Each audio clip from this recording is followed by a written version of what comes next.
Hello. Well, I recorded a video just as I was starting this program about 17 months ago, and in it I kind of raised what I thought were my expectations for the program, how I felt on starting, and I was going to the cocktail that night, and so I was kind of excited and just wanted to capture that. And as of last week, I finished the program. So 17 months later, got through it, survived. I really enjoyed it, but I just wanted to capture, the other end of the experience where, what I'm left with, feelings wise. So I just watched my starting video and took a couple of notes that I wanted to kind of comment on. When I started, there was a big travel commitment. I was flying into Singapore every 6 weeks from Sydney. So it's a 7.5 hour flight, getting in the night, going to uni the next day, all the way through till Sunday night, getting on a plane Sunday night, often, like 11:30 p.m. plane, getting into Sydney 6:30 a.m., and then doing a full day of work. And that meant 5 days plus 2 days plus 5 days. It was 12 days straight of work or not having a break. And so that was really tough. And obviously I got into a bit of a cycle with it because, of the regularity of the 6 weeks. You kind of learn how to survive. Obviously my work flexibility was extremely important, and I can't thank my team or my managers enough for supporting me. That was really, really critical. Obviously my wife as well, for putting up with me being gone at various points in time. And then about halfway through the program, well actually probably 2/3 of the way through the program, I got the opportunity with work to move to Singapore. So it was interesting being in the program. I think everyone there's so much diversity. I think there was something like 35 different countries from 55 participants. Everyone's flying in from everywhere, but there are a lot of people based in Singapore as well. I'd say out of the 55, probably 20 were based in Singapore, at least. And I got the opportunity with Google to move to Singapore. All expenses paid, and so I did it. Looking around me, I saw this diversity, and I never lived outside of Sydney, and that made me feel a little bit small country town. So I did it. I moved to Singapore, and it's been a great experience. I've been here for about 5 months now, and settled in pretty well. Got an apartment, everything like that, and most importantly, the family is settling in pretty well. So it's been a great experience so far. So the travel concerns weren't a big deal. As far as like what I wanted to get out of the program, different skills, outside core role, all this kind of stuff, definitely things like finance I haven't touched for a long time. Even statistics, I did a lot of statistics in engineering, but it was good just to brush up on it and remind myself, I should be applying some more rigorous statistics in what I do rather than, just your basics.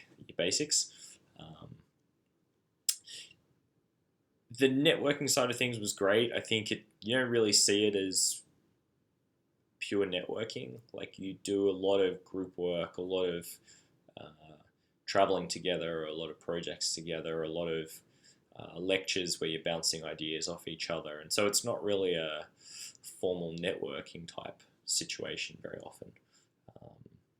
Although, towards the end, maybe it gets a little bit more because you realize your kind of opportunities to connect with everyone are going away. Or at least going to be harder.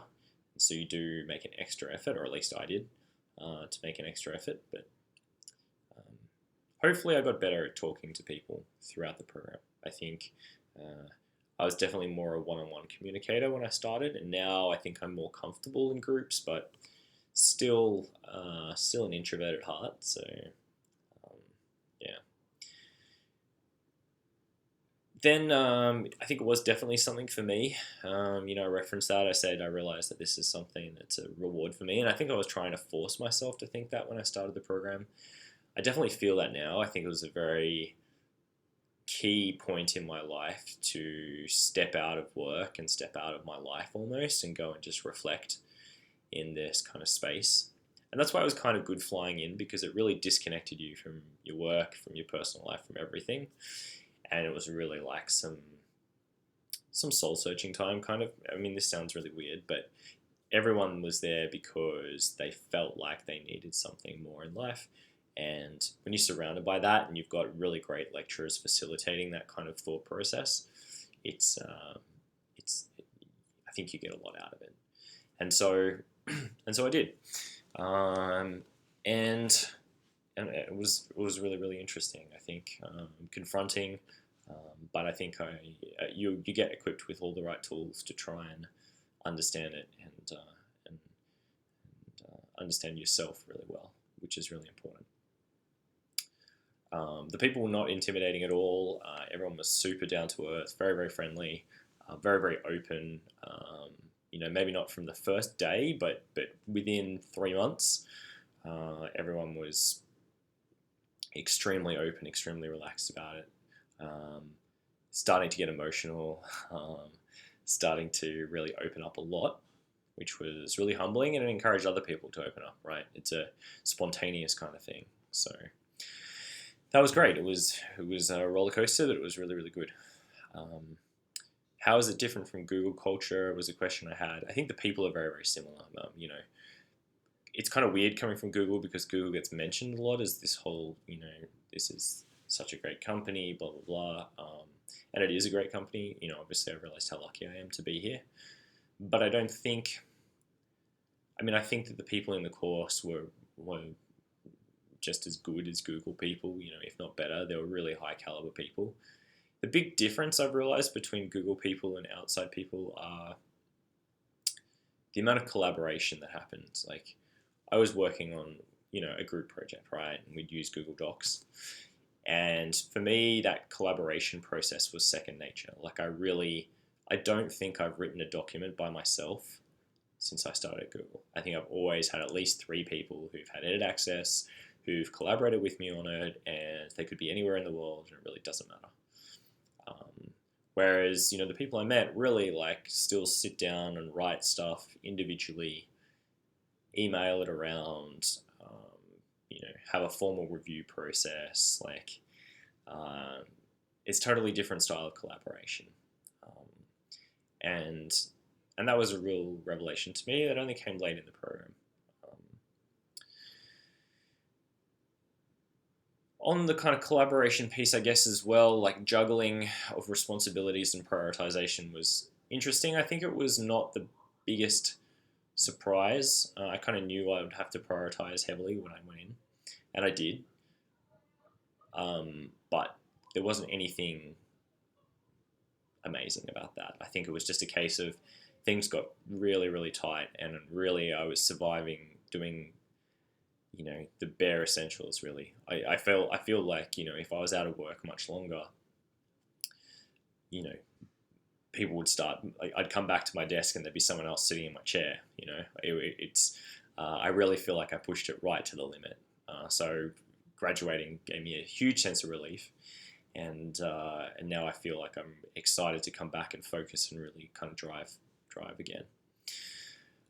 But the prioritization thing was still there. I just had to do it. I don't think it was a choice or anything like that. I just ended up doing it and realized how many things I deprioritized in my life.